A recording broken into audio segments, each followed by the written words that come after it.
శ్రీమాత్రే నమః. ఆడవాళ్ళు అంటూ ముట్టులో ఉన్నప్పుడు దాన్ని ఇంట్లో కలిపేసుకోవడం, దేవుళ్లను ముట్టుకోవడం, శుభకార్యాలకి పేరంటాలకి వెళ్ళడం, దేవాలయ దర్శనానికి వెళ్ళిపోవడం, నదీ స్నానం సముద్ర స్నానం చేయడం లాంటివే మహాదోషాలుగా చెప్పబడతాయి. తర్వాత రోజుల్లో ఇవే భార్యాభర్తల మధ్య అన్యోన్యత లేకపోవడం, పిల్లలు సరిగ్గా ఉండకపోవడం, అన్ని రకాలైనటువంటి దరిద్రాలు, చికాకులు, మనశ్శాంతి లేకపోవడం, ఈ విధమైనటువంటి వాటిగా రూపాంతరం చెందుతాయి. వీటన్నిటికీ కూడా విరుగుడు ఏంటంటే, మన చిర్రావూరి కోశాల పశ్చిమ గోదావరి జిల్లా సిద్ధాంతంలో చేస్తూ ఉన్నటువంటి రజోబలి కార్యక్రమం.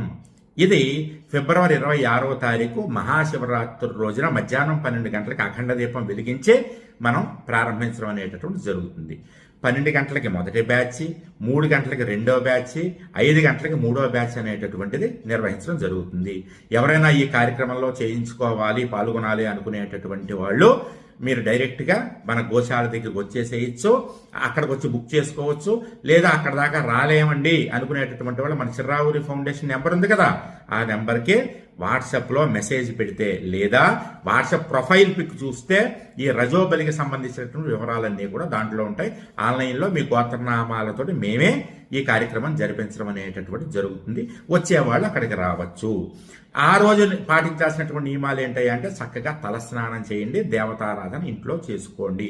ఒకవేళ మీకు శివరాత్రి రోజున ఇబ్బంది వచ్చిందనుకోండి, దండం పెట్టుకోండి, సారికి మీరు ఇవేమి చేయాల్సినటువంటి పని లేదు, మీ గోత్రనామాలతో మేమే నిర్వహిస్తాము.